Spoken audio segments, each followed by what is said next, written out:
We're not going to ask you any more questions. There's no tears coming out of your face. I'm very dry right now. You're dry? This is Eugene Gliger, and right now he's putting on a show for the detectives. The problem? They already know the truth.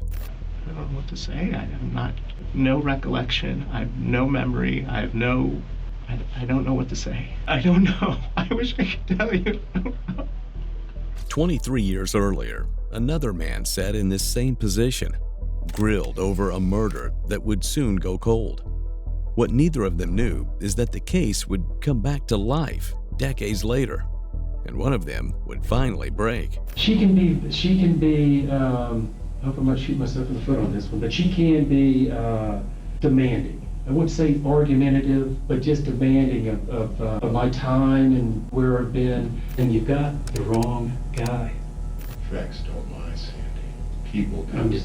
Facts don't. I mean, You know, we know why would that my DNA be there? that's what we're trying to figure out. January 8th, 2001, Rockville, Maryland. Just after 8 p.m., police responded to a welfare check at a single-family home on Bogley Terrace. Inside, they find Leslie Adams, 41 years old, lying unresponsive on the floor. She's pronounced dead at the scene. There are no signs of forced entry. Her purse, jewelry, and car are still at the house. Nothing appears stolen.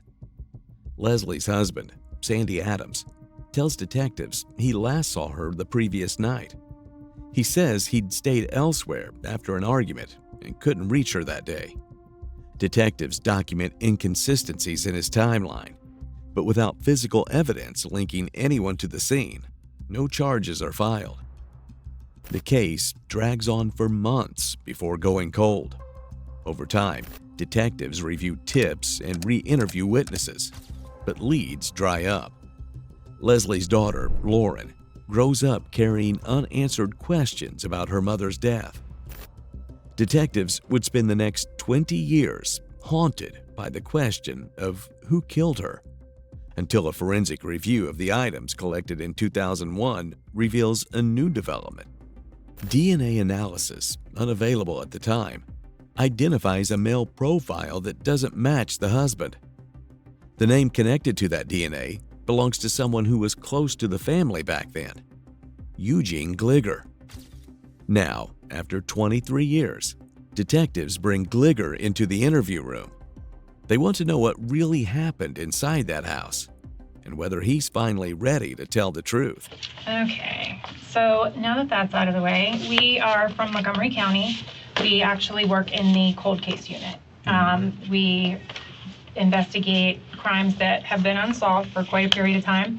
We investigate homicides and rapes. So we were working on a case that came from Chevy Chase. And when we were going through the case file, your name was in there as someone that was related to the family, whether we have a big list of people, but friends, family, something like that. So do you recall back in 2001, Leslie Preer? Yes, that she was murdered, Yes. Okay, so that's the case that we are investigating. You went to BCC with her daughter at the time? Correct. Is that correct? Okay, and what was your relationship with Lauren, the daughter? We had dated. Okay, and when did you guys date? Do you remember years? Exact dates, I'm not entirely sure. Were you in high school or was it after high school? Yeah, it was high school. Yeah, I'm not exactly sure. Maybe like 1994 to 1997 or something around there. Okay. He's very specific about the dates there, which will become suspicious as he starts forgetting other things. And from your dates of birth, I can see you're a little bit younger than Lauren. So was she already graduated from high school, or were you guys both still in high school when you guys were dating? We were both in high school. She had finished high school, and I believe we had dated for a few months while she was in college, but that was it. Okay. So back then, when you guys were dating, where did you live?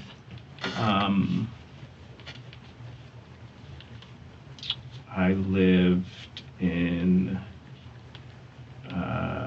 with my mother in Rockville.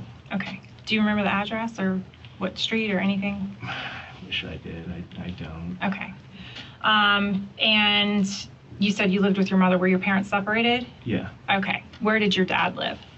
He lived in Chevy Chase, and yeah. Do you know the street or Yeah, neighborhood? Or? Brookside Drive. Brookside Yeah. Drive. Okay. Yeah. And so you and Lauren had dated well before her mother was killed. Do you remember, were you still in touch with Lauren when this stuff happened to her mom? No, we had broken up a couple years before, at least. Maybe longer, I'm not sure. And I believe I reached out just to send my regards, and maybe saw her a couple times, and but that was it. Okay. Do you remember how you found out about it? I remember I was at work, and I believe she had actually told me that she had come into where I was working at a restaurant, and she had told me that what had happened. What restaurant was that? Do you remember? It was a restaurant called Black's Okay. in Bethesda. Okay. Lauren and Eugene had broken up.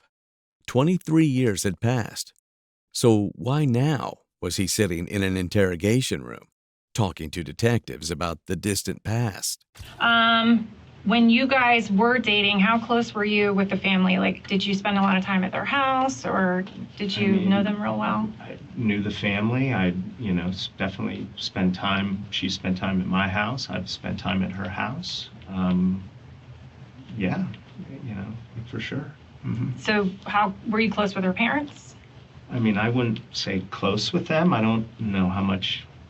I don't know if close would be the right word, but they were friendly with me and nice to me. So, yeah, I mean. Okay. Let me see. Were you at her house a lot of the time? Or did you guys spend more time at your house? Or what did you guys do when you... I mean, it was a mix.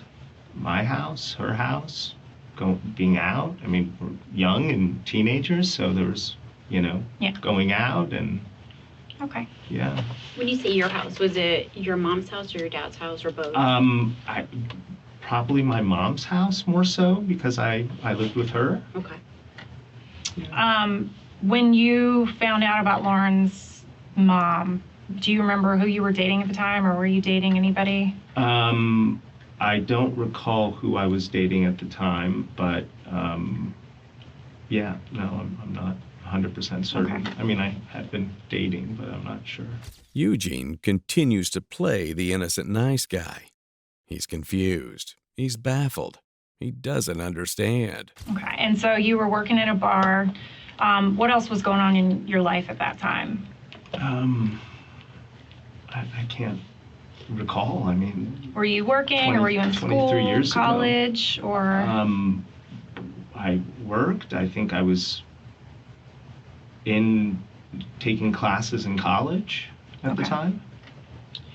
Where did you go to college? Montgomery College. Okay. In the Rockville or Tacoma Park? But I took classes at both. Okay. Yeah. And when you were younger, did you ever get in any trouble with the police or anything? Not particularly, no. Okay. Yeah, no, not that I can recall. Okay. How well did you know Lauren's mom? Like, was there ever any kind of a weird relationship between you two after Lauren? No. Okay. I mean, I wasn't in touch, so I don't... Okay. So you were never, like, dating Lauren's mom or anything like that behind the scenes? know. Okay. I wasn't ever in touch. That. Okay. Eugene acts like an innocent bystander, but people who've lived with him tell a different story. After Leslie's murder, he built a new life, marrying again, moving between jobs in language services and real estate tech, and quietly battling alcoholism. His ex-wife described a man who could be charming in public and chaotic in private. One who drank until he passed out, ignored boundaries, and left her afraid enough to seek a protective order. By the time detectives arrested him in 2024, she hadn't seen him in years. And when they called her in, she said there was plenty she didn't miss. August of 2015, about 10 months after we met, not 11 months, I'm not good. No, don't. I'm not checking your math. he was drinking much too much. Okay. And he was never violent toward me. He was never violent toward my animals. He had a cat, was never violent toward the cat, but he was an alcoholic and he would drink and then pass out. And it was just a mess, and it was really very, very sad. And so I said at that time, it's me or rehab. Pick what you want to do. And he went to rehab. So what's curious to me is that I visited him when he was at rehab and he was doing really well. We went to couples therapy together. Nothing like this ever came into play. Like that's why I feel like I'm like, this is crazy. Yeah. I feel like I can offer you a lot of opinion. I don't have any real, I'm hesitant to say anything because I don't want to say something that's going to be used incorrectly or how I'm not intending it. I would have never thought him capable of something like this. Like I said, there's a lot that I did not want to be married to. There's a lot I didn't want to be in a relationship with. I felt scared when I went to do the protective order. It was actually because he had threatened my boyfriend at the time and was in what had been handed over to me as my home. He had moved out and he showed up to take like a sound bar. We were still dividing assets, but he was supposed to let me know and get my approval before coming over, and he just came in. And it was very scary, and I ended up calling the police. And I ended up leaving that house that night. I did not stay there again because I was afraid of him. Yeah. But, and I put cameras all around, I got nervous. I would have done It the was same probably thing. the only time that I was like, oh my God, like this is really scary. But he wasn't actually dangerous toward me. It was just sort of around, it felt like. Anyway, so I refused to see him. I have not seen him since that day, which I don't remember the date, but it was sometime in December of 2021. The drinking, it seemed, became very problematic. But he would drink so much that like he couldn't even physically move. Like Yeah. he just was. And he would say awful things, or would he just be, would that lead to arguments while he was drinking? Not And I'm not trying to. Yeah, no, paint not him in a really. light, I'm just trying to Yes, not understand. really. Okay. Not really. I sort of feel like I was not, like I said, I was not involved in anybody in my life that was like that. Yeah. My parents were not drinkers. Like it just was not really a thing. So like it didn't bring up anything for me. And I sort of feel like when people get combative, it's because it's brought up something for them. I felt sad for him. I was super annoyed. But no, I just wouldn't engage. Yeah. Like you couldn't engage with him. Like I just knew better. Yeah. So he would say some crazy shit that I don't even know. Right. I only remember one time I was going to meet a friend of mine for dinner, and it was a gay guy, a very long time friend of mine. And I was leaving, and he was drunk, and he was like, "You're going on a date," and I was like, "I'm really not going on a date." And I took a picture of me with my friend, and I sent it to him, being like, "See, it really is Mark." Like, Yeah. but like that, no, Any other drug use other than alcohol? marijuana. That's all I know. When Eugene's brother, Andre, comes in for an interview, the conversation drifts between childhood memories and uneasy distance. He talks about their past carefully, never quite defending Eugene, but never condemning him either. There's a sense of familiarity, but also exhaustion. like someone who's spent years trying to make sense of a brother who won't let anyone get too close. He mentions old tensions, habits that never really changed, and the feeling that Eugene always had something heavier on his mind than he let on. Well, I didn't have a close relationship with Eugene, and I don't even know if I would say I guess I had you're sibling, you have a relationship, but, in a way, technically, but I did not have a close relationship with him. I didn't know where he was, what he did. But if you're at, so at the time of the memorial service, and I was also in university or at that point, and even if I wasn't, I didn't have I was going to say I was a bit busy, but at the same time, even if I wasn't, I didn't have we didn't have a kind of relationship, and I don't know how to explain it, but I don't want to say anything bad, but I just didn't really feel, I didn't trust him, I didn't really, we just weren't close, and just different, kind of, just different, I would say very different people, We know that he was out of town. We have records and things that show that he wasn't in the area at all during the time of the service and things like that. And we thought that was a little bit peculiar because, it's your ex-girlfriend's mother got murdered. That's very serious. I would definitely want to, be there. And obviously you felt compelled to go. Yes. So that's one of the main things that we're kind of confused about, why would he distance himself so much if there wasn't a reason for it? And we were just trying to figure out, if you remember anything about that time, or if there was anything that was said, or... Not at that time, no. When asked about how Eugene reacted to Leslie's death, the death of his girlfriend's mother, Andre was confused. It does strike me as peculiar that he didn't mention it to me either, so just kind of I knew, I was at the memorial service, I knew, I knew that she had been murdered from the memorial service, but I didn't know that I didn't know why, I wasn't really thinking, it just didn't happen, that we had a conversation about that. But as I think about it now, it's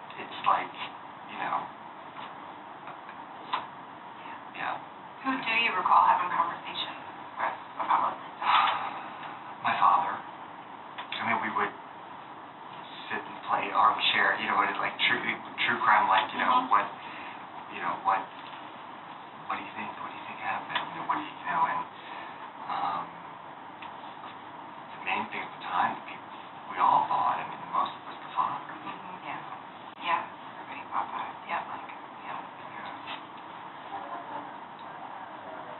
Have you had any conversations with your father since this has all come to light? Not before this is, before, right out, in the weeks after the murder, we would talk about, what happened, or suspected the father, was it some sort of a burglary that, we would kind of go through the whole, the scenarios, and, but then we didn't really talk about it after that. Well, then I moved out, so I moved out in August of that year, in August 2001, and then it was never, I don't recall ever talking to him about it until she was arrested. The brothers clearly weren't very close. Were you afraid of your brother? Can I answer that? Well, I guess we should define what afraid means, because there's different levels of... Did your brother ever assault you? Or... No, not physically, no. Did he ever threaten you? Physically, in terms of, physically, he's going to threaten me physically, in a kind of, second-degree assault kind of way, threatening? No. All right, let me ask you this. What made you afraid of your brother? That he was going to come after to the house unannounced.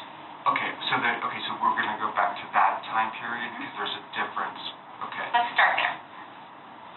Okay, so what made me afraid of him coming to the house at that time, during that time period, was I was concerned that he would show up and he would steal or do something. Okay. So what kinds of things would you be afraid that he would steal?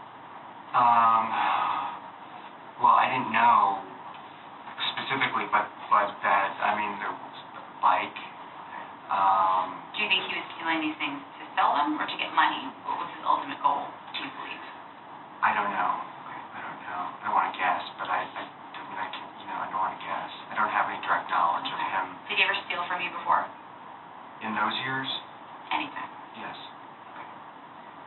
I mean, I also can't say 100% sure, but I'm under the, yes, I have the belief at the time. Okay. Yes.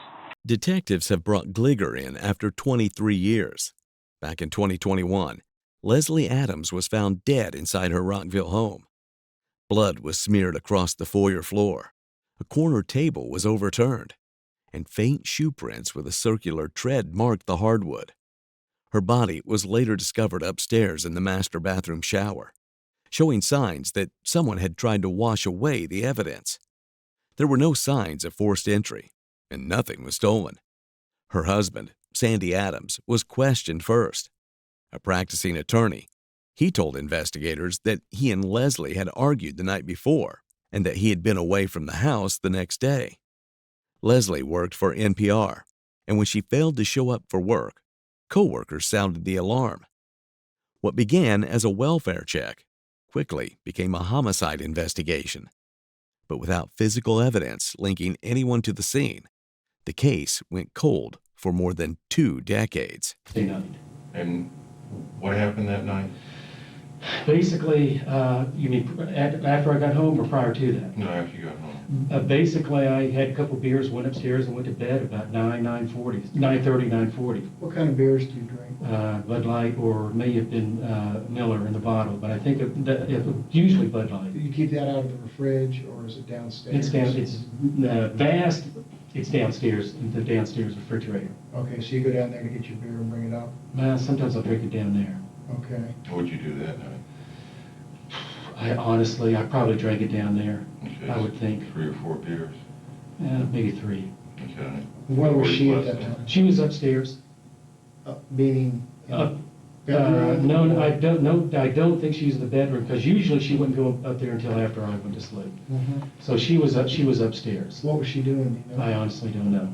So she's upstairs, you're downstairs, you guys are not really communicating? No, she kind of lets me unwind when I first get home, take my Were shoes you off. watching TV or anything downstairs? No, no. In the basement. What were you doing? Probably just having a couple beers, taking my clothes off, taking my shoes off, just kind of unwinding. Now this is in the basement? This is in the basement. Where in the basement? I mean, there's an interior place yeah. where the laundry is, and then there's that big room. Right. I guess I was in and I don't know 100%, but I'm just saying that when I go down there, it's usually in where the refrigerator is, in the basement. Not the big room, but the little room. There's like a shop in there. It looks like you tinker with some tools and stuff. Right. Were you doing anything? Sandy and Leslie had their problems. He told detectives that drinking was often at the center of their arguments. Leslie preferred wine, sometimes drinking late into the night. And Sandy said her moods could shift from affectionate to demanding when she'd had too much to drink. He admitted she sometimes smelled of alcohol in the mornings, even if he wasn't sure whether it was left over from the night before. Still, he insisted their fights were mostly verbal, and that Tuesday night, just hours before her death, had been calm. And your recollection is she wasn't that drunk? I don't remember any visible signs of her being drunk. Okay. Like she has been? Like visible signs. Yeah. And you said that happens often enough where you're very much in tune to what that is, and because that's what aggravates you. When she gets so drunk, she slurs her words. I mean, when it really shows signs of inebriation, yes. And Is there any pattern of that drinking? Is it more so on the weekends, or is it just kind of There is no pattern. a day-to-day? One day she can have a good evening, and the Right. next day she can get into the bottle heavy? I would say that's a correct statement. Okay, so it's just a coin toss. Right. There's no pattern. There's no pattern. What's she like when, she starts drinking? She can be, I hope I'm not shooting myself in the foot on this one, but she can be demanding. Detectives are probing for any other possible motive. And the more they hear, the more they become convinced Sandy is their guy. Is she concerned about money situations Mm-hmm. and lack thereof? Mm-hmm. I noticed that you had some pretty substantial bills with your credit cards, Mhm. Visa, MasterCard. We were trying to work those down, but yes, there's some debt there, no question about it. Who's spending all the money? I got a little chunk of, I got 3 years ago, I got from my uncle, I got a gift because my aunt died, and it was $100,000. Mm-hmm. And I worked not as much as I should, so I was kind of using that money, but the vast majority of the debt came from schooling and from medical bills. The detectives are starting to lean on Sandy more. And all these issues are adding up to Sandy as the prime suspect in their eyes.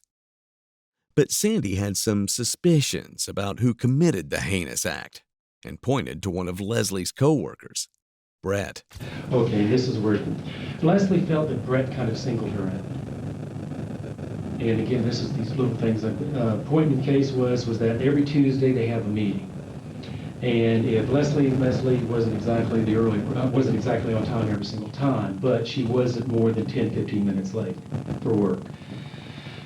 Tuesdays were staff meetings, and on 2 or 3 occasions, Leslie would be late, 5, 10 minutes late, and the staff meeting would be going on. On other occasions, somebody else would be late, and it was always being held up until these people came in. And she felt that she was being singled out, that they would, at least these 2 or 3 times, the staff meeting would be started without her. She was late, but nonetheless should be started without her. And on other occasions when other people were late, Susie or Diane or whoever it may be was late, that he would hold the meeting up waiting for them to show up.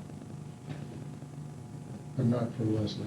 She said no, not for Leslie, not on those 2 occasions. Again, on a couple occasions, Brett drove her home. He probably was doing it to be nice, but anyway, on a couple occasions, he drove her home.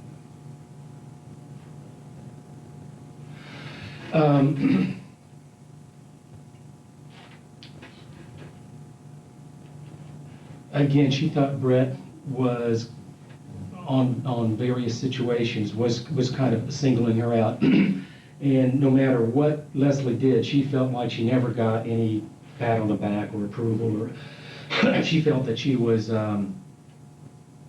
Wasn't appreciated? Wasn't appreciated, a little bit demeaning when she went in there, and it was always she really didn't like working with Brett because she felt that she was being singled out. On one occasion, there was a Christmas party, I think it was 2 years ago. It was at one of the salespeople's house. Brett came in real late because he was upset the way the staff work was working, or was doing things. He came in for about 5-10 minutes, and then he left the party upset. And Christmas party and things like that. I just thought that was a little strange. Were you there? I was there, yes, sir. Do you have any idea why he was upset? Brett, in my opinion, for what Leslie had, I think he was just kind of a control freak. He wanted to have control. I think he wanted everyone to know that he was upset. And, came to the party, stayed there 5-10 minutes, and then left. Was really lambasting the staff during that time, or at that time. And I, Christmas party and all that, I just thought that was kind of strange. But the detectives aren't buying it. Well, what you've described really doesn't. I know, I understand. It doesn't lead to the level I know. of a homicide. I understand it, but it's just that it's. Maybe letting the air out of your tires. That would be Exactly, about it. exactly. Like I said, I feel kind of astute to talking about this, Well- but the Brett was on, and I don't know whether it was paranoid, I don't know if it was workplace paranoid or whatever, but I do know it was a topic of discussion. The detectives take Sandy's accusations of Brett with a grain of salt. Domestic disputes often the case, and maybe Sandy is trying to fabricate a story to cover his own tracks. Detectives call him in again a few weeks later, and this time they spend most of the time trying to get him to confess. Sometimes doing the right thing ain't easy. Sometimes it takes a whole hell of a lot of intestinal fortitude to go in and do the right thing. To suck it up and to admit to it, and so you can move on. And that's what you really need to do. For you and for Lauren, especially for Lauren.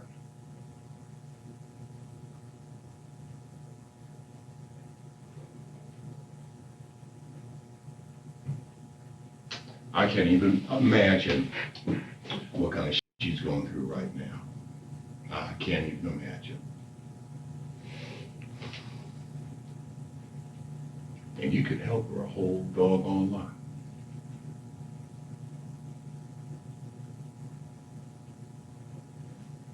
And I know you want to. Because I know that, like, deep inside, down inside, you're a good person, okay? Bad things happen to good people. Happens all the time. Life ain't fair, okay? It's number one of Bill Gates' rule book, right? Life ain't fair, get used to it. And they lean on him more. Okay. And I'll just tell you one thing, you've got the wrong guy. Facts don't lie, Sandy. People do. I'm just. Facts don't. Eventually, Sandy has enough. I would love to be able to say you didn't do this. I really, honest to God, would. I'd like it to be some other out here with a record of that kind of behavior. But that's not the way this is playing out. And that's not the way it's going to play out. We all know who's responsible. It's just a matter of getting to the truth of it all and having you explain to us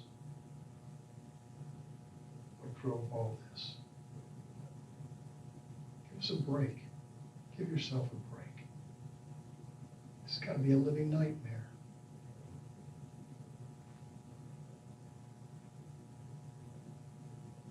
I mean, what are you getting, 1-2 hours sleep a night maybe? Just out of sheer exhaustion. How long can you keep your job doing that? It's got to tell on you. People at work are wondering. Your family's wondering. Everybody's wondering.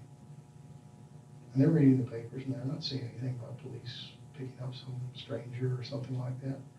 They're all intelligent people. They don't have to be rocket scientists. They don't have to be police detectives to figure out where this is headed.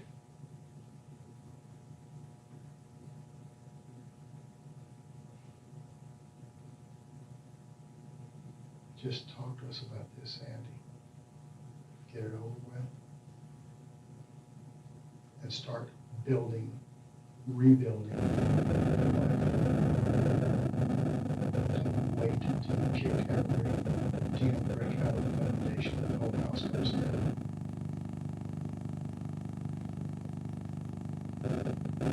You need to rebuild. This is as low as it's going to get.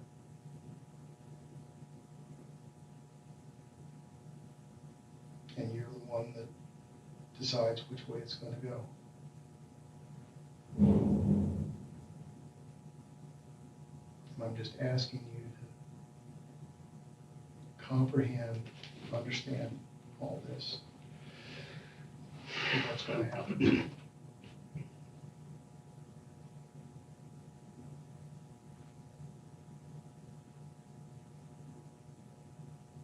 I don't know what more we can say, what more we can do.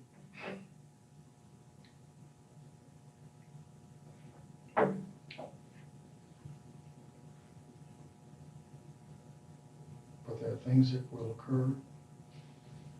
It's like a runaway freight train. Can't stop it.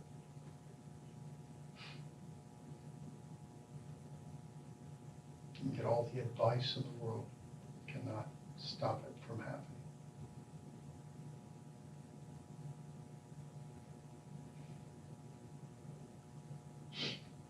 Come on, Sandy, the inevitable. Let me say this. I'll stay here all night with you guys and listen to you talk.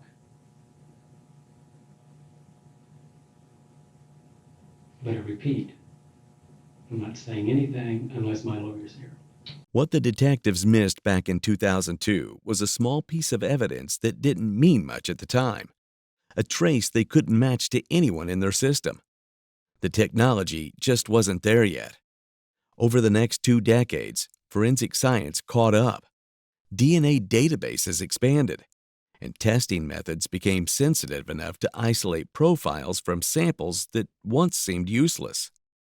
When investigators re-examined the evidence, that forgotten trace finally pointed somewhere, straight to a name they already knew, Eugene Gliger.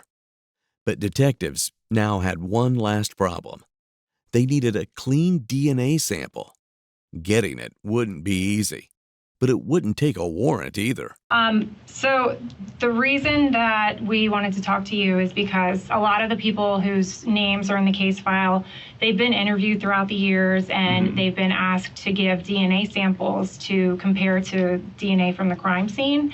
And pretty much everybody that's in the list has been talked to, has been eliminated as a suspect. Your name was actually in the file, but they never reached out to you or never spoke to you for some reason. So that's why we wanted to reach out to you and see if you remember or recall anything about the time when Leslie was killed, anything that you remember about your life at the time that could be relevant, any relationships you had with the family or anything like that. I really don't recall. Okay. So from the crime scene, we have DNA from the person who was there when Leslie died. So there's Leslie's blood all over the place, obviously, but then there's also another DNA profile that was picked up from the crime scene. And we had put that into CODIS, our database from the National CODIS DNA Index System, and it has never hit. So whoever was there, whoever's DNA was also on the scene, has never been arrested. And that's why we were going through doing all these elimination DNA samples to find out, okay, well, this person couldn't have done it because we matched their DNA to it. So we realized that they never talked to you, never did anything, and we wanted to find out more about you. And if there was any kind of situation where you could have been at the house at that time. I'm a little confused. So to find out more and talk to me, why not just call me and ask me to come in and talk to me versus have marshals come and arrest me and bring me in? I'm just confused as to why that's the case. Well, because we needed to talk to you in a controlled environment, and because there's a little bit more to it than what we've told you so far. Could you tell me? Well, we're getting there. I'm trying to give you an opportunity to be a little bit forthcoming before we... I mean, I feel a little bit trapped here, Well, you're under arrest, so you should feel trapped. The walls are closing in on Eugene Gliger, and he's talking faster now, like he can outrun the truth if he just keeps the words coming. And so I think that having a lawyer would be the best for me in my interest at this That's point. totally fine. And we don't have to ask you any more questions, but we are going to just tell you some stuff. Okay. Okay? So from the crime scene, the DNA that was taken, we actually have a sample of your DNA, and it was compared to the crime scene DNA, and it matched. So we know that you were there at the time when Leslie But died. I never gave a sample of DNA. That's correct. We obtained a sample from a discarded water bottle that you drank out of. So you were followed, and we collected it after you discarded it into the trash, and it was swabbed, and it was compared. So your DNA matches the crime scene DNA. I don't know what to say. I have no recollection. I have no memory. I don't know what to say. Okay, well, that's why we wanted to talk to you, to find out if there's any other explanation. But we can't ask you any more questions if you want a lawyer present. Yeah, I think I should have a lawyer present. I don't know what to do or say. It doesn't make sense to me, so I don't know. I don't know what to do. Do you have a Understand lawyer that you... No. Okay. I don't have to call. I don't know. I probably would call my girlfriend and ask her to help funds. I don't know. You know, we wanted to try to see if there was another angle or another side to this story. And, I mean, you know, we know why would that... my DNA be there? That's what we're trying to figure out. So, I don't know. I don't know, you know? I mean, I was in the house, but it was years before, you know, when I dated her. Correct. I don't know. I wish I could tell you. I don't know. I don't understand.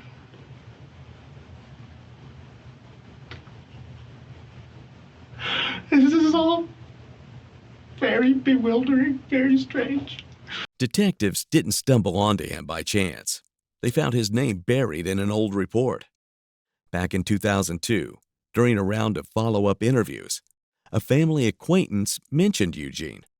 The detail was noted, but never pursued. At the time, he seemed irrelevant, a teenager who dated the victim's daughter years before the murder. 2 decades later, when the cold case unit re-examined every lead, that forgotten note stood out. Detectives tracked him down and began surveillance. At Dulles International Airport, they watched as he drank from a plastic water bottle and tossed it into a trash can before heading inside. Investigators quietly retrieved it and sent it to the Montgomery County Crime Lab. The DNA from that bottle matched the unknown male profile found under Leslie Adams's fingernails in 2001. The lead ignored in 2002 had just solved the case 23 years later. Is there more that you're going to tell me? Is there more? I mean, we've told you plenty. We can't continue to ask you questions. If you want to keep talking, we can. But if you want to stop, you have to let us know for sure. Yeah. We can tell you more about, you know, what we think happened.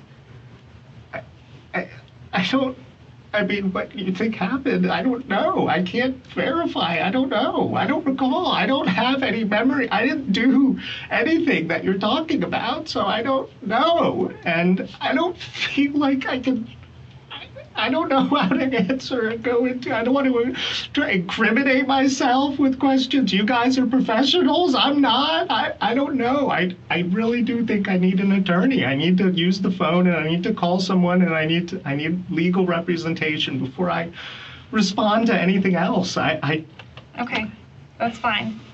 We're not going to ask you any more questions.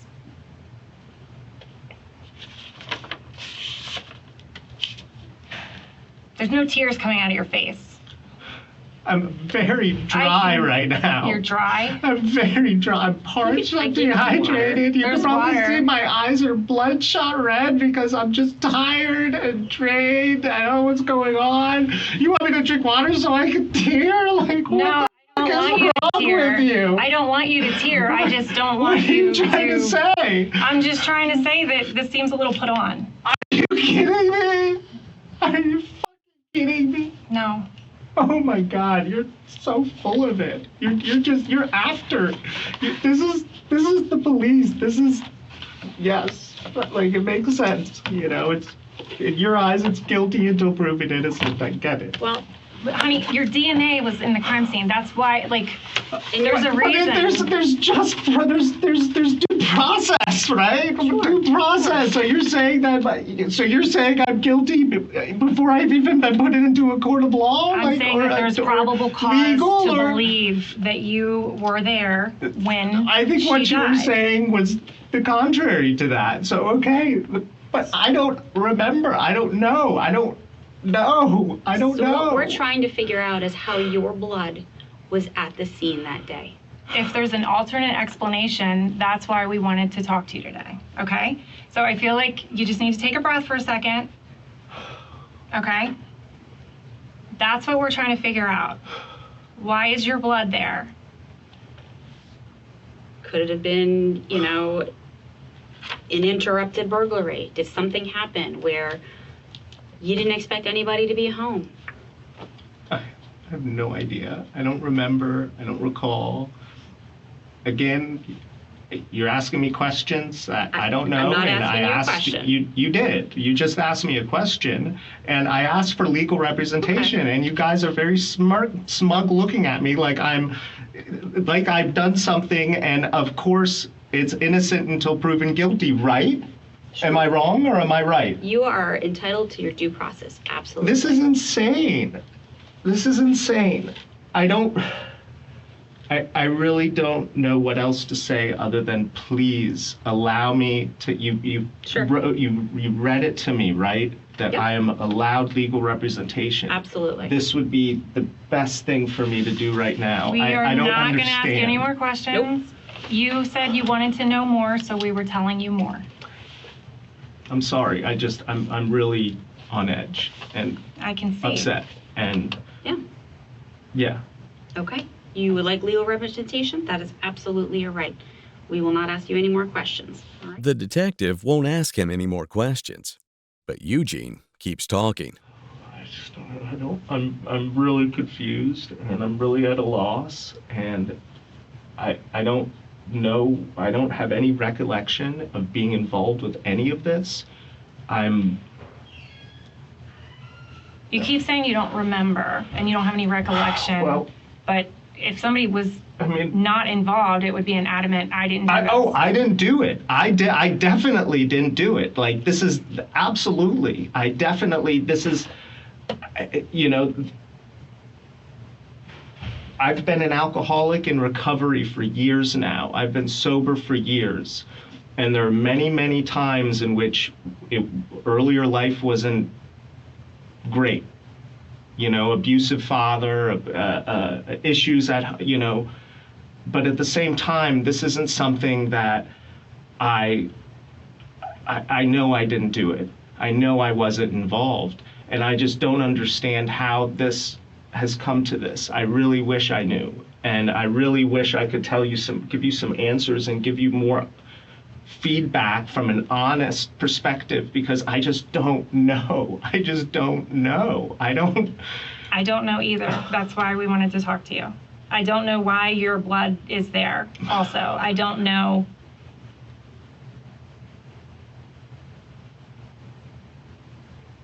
Wow. The only person that knows is Leslie, and she can't tell us. In August 2025, Eugene Theodore Gliger, now 45, was sentenced to 22 years in prison for the 2001 killing of Leslie Prier.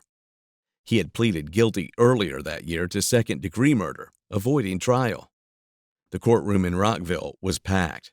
More than 60 people, many of them Leslie's relatives and longtime friends, coming to see the case finally close after nearly a quarter century. Judge David Lease called the crime senseless and said he had struggled to make sense of the horrific. In handing down the sentence, he ordered Gliger to undergo mental health treatment and banned all contact with the victim's family. Gliger, tearful, told the court he didn't remember what happened that night, claiming he had experienced blackouts from alcohol use. Prosecutors said the evidence told a clearer story. Leslie had been beaten and strangled in her home, fighting her killer until the end. The case leaves behind, as one prosecutor said, two tragedies: the tragedy of Leslie losing her life, and the tragedy of a husband mourning a wife and then being accused of killing her. Sandy Prier, Leslie's husband, maintained his innocence until his death in 2017, never living to see the real killer identified. For Leslie's daughter, Lauren, the verdict finally brought the truth she'd been waiting to hear for 23 years, even if justice had come far too late.